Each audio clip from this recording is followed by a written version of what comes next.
4월 2일 수요일 매일 성경 묵상을 시작합니다. 오늘 함께 나눌 말씀은 누가복음 18장 1절에서 14절입니다.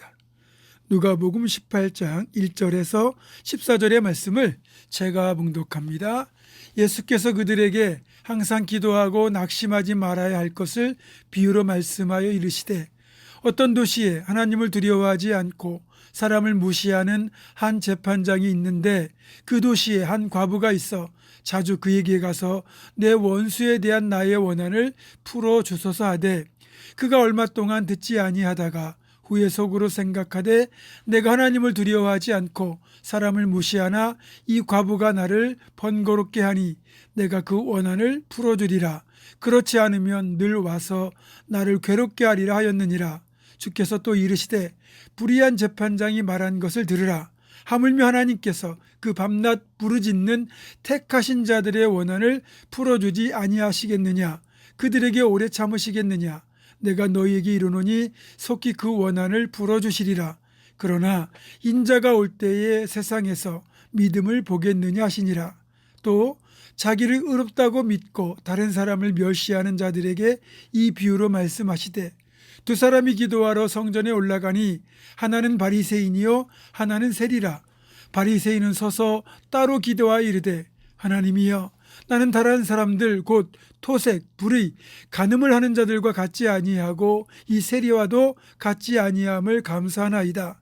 나는 일에 2번씩 금식하고 또 소득의 11조를 드리나이다 하고, 세리는 멀리 서서 감히 눈을 들어 하늘을 쳐다보지도 못하고 다만 가슴을 치며 이르되, 하나님이여, 불쌍히 여기소서, 나는 죄인이로소이다 하였느니라. 내가 너희에게 이르노니 이에 저 바리새인이 아니고 이 사람이 의롭다 하심을 받고 그의 집으로 내려갔느니라. 무릇 자기를 높이는 자는 낮아지고 자기를 낮추는 자는 높아지리라 하시니라. 아멘.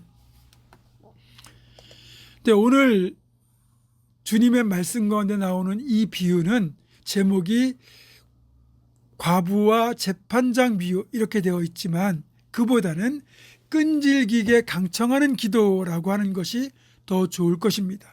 왜냐하면 항상 기도하고 낙심하지 말아야 할 것을 비유로 말씀하신 것이기 때문입니다.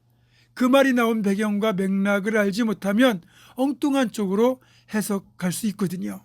1절을 보면 이 비유를 말씀해 주신 목적이 분명히 나오잖아요. 항상 기도하고 낙심하지 말아야 할 것을 비유로 말씀하여.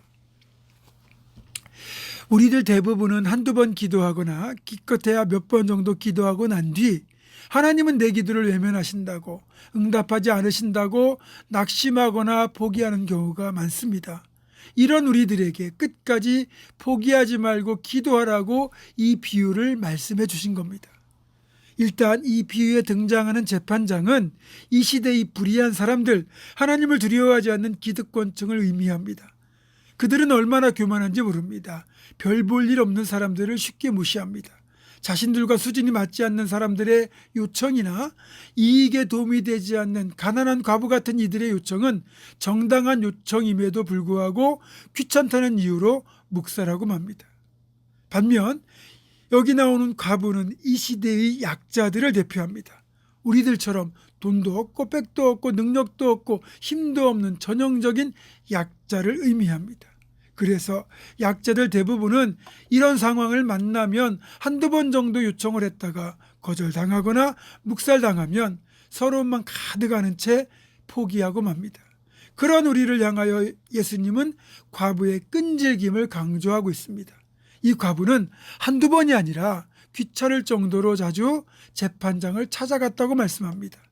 재판장이 번거로울 정도로 결국 재판장은 자신에게 스스로 이렇게 말합니다. 내가 하나님을 두려워하지도 않고 사람도 무시하는데 이 과부가 나를 번거롭게 하니, 아주 귀찮게 하니 내가 편하기 위해선 어쨌든 이 과부의 원한을 풀어주는 수밖에 없겠구나, 그렇게 판단을 하고 불의한 재판장이지만 결국 과부의 강청을 들어주게 되었다는 것이 이 비유의 요지입니다. 우리는 이 본문을 대하면서 자칫 예수님의 의도를 오해할 수 있습니다. 우리가 끈질기게 강청의 기도를 해야 되는 건 맞지만 하나님은 결코 불의한 재판장이 아니라는 겁니다. 우리가 끈질긴 기도를 드려야 하는 이유가 하나님이 불의한 재판장 같은 분이라고 오해하지 말라는 뜻입니다. 다시 말씀드리지만 우리 하나님은 결코 불의한 재판장이 아닙니다. 우리의 작은 신임에도 귀를 기울이시는 분이십니다. 불의한 재판장은 자기가 귀찮게 되니까 어쩔 수 없이 과부의 청을 들어주었다면 하물며 자상하시고 긍휼이 많으신 우리 하나님은 얼마나 우리 기도를 잘 들어주시겠느냐, 이 말씀인 겁니다. 그렇기 때문에 낙심하지 말고 응답하실 것을 믿고 끝까지 포기하지 않는 기도를 드리라는 말씀입니다. 사실 우리들의 대부분의 기도는 끈질기게 기도하지 않아도 자상한 아버지이신 하나님으로부터 응답받습니다. 다만 아직 하나님이 응답하실 때가 되지 않았을 경우 비록 우리 눈에는 하나님이 외면하고 계신 것처럼 느껴질 수도 있겠지만 그래도 응답하실 때까지 포기하지 말라는 거예요. 그렇다면 분명하게 분별이 되는 기도 외에는 어떤 기도든지 응답될 때까지 기도해야 됩니다. 우리는 하나님의 때를 알지 못하기에 응답하실 때까지 포기하지 않고 기다리며 기도해야 되는 겁니다. 여기 나오는 과부는 자기의 억울함을 풀어줄 때까지 불의한 재판장에게 끝까지 매달렸습니다. 그리고 결국 억울함을 풀었습니다. 구약의 선지자 엘리야는 7번 기도한 뒤에 비의 응답을 받았습니다. 3년 6개월 동안 비가 내리지 않던 이스라엘 땅을 위하여 엘리야가 6번이나 간절히 기도했는데도 그때까지 응답이 없었습니다. 그러나 포기하지 않고 7번째 다시 기도했을 때 결국 단비가 내리는 응답을 받았습니다. 우리가 잘 아는 인디언 이야기도 있잖아요. 미국 북동부 애리조나 사막지대에 사는 호피 인디언들은 이제껏 단 한 번도 기후제에 실패한 적이 없답니다. 이들은 가뭄이 들면 비가 내릴 때까지 계속 기후제를 지내기 때문이에요. 마지막으로 늘 강조하는 사실이지만 영혼을 구원하는 기도만큼은 끝까지 포기하면 안 됩니다. 조지 뮬러 목사님은 친구 5명의 구원을 위하여 기도를 시작했는데 5년 만에 1명이 구원받고 10년이 지난 후에 2명이 예수님을 영접했습니다. 계속해서 남은 2친구를 위해 기도했는데 25년이 지난 후에 4번째 친구가 구원을 받았고요. 조지 뮬러 목사님은 숨을 거두기 직전까지도 마지막 남은 그 친구를 위해 기도했는데 목사님이 죽은 지 몇 달 안 되어 이 친구도 마침내 예수님을 영접했습니다.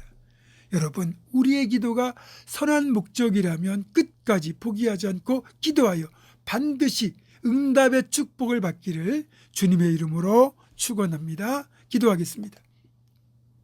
끈질기게 기도하고 포기하지 말아야 될 것을 이 비유로 알려주신 주님의 그 가르침대로 어떤 상황에서도 우리가 선한 목적의 기도라면 응답하실 때까지 포기하지 않고 기도하여 마침내 하나님께서 응답하시는 놀라운 축복의 주인공 될 수 있도록 인도하여 주옵소서. 그런 우리가 되기를 간절히 원하옵고 예수님의 이름으로 기도하오며 이제는 우리 주 예수 그리스도의 은혜와 하나님의 사랑과 성령의 교통하심이 끝까지 응답하실 때까지 기도를 포기하지 않을 것을 결단하는 사랑하는 모든 성도들, 이들의 삶과 가정과 생업과 앞날과 우리 교회 위에 지금부터 영원토록 함께 하시옵기를 간절히 축원하옵나이다. 아멘.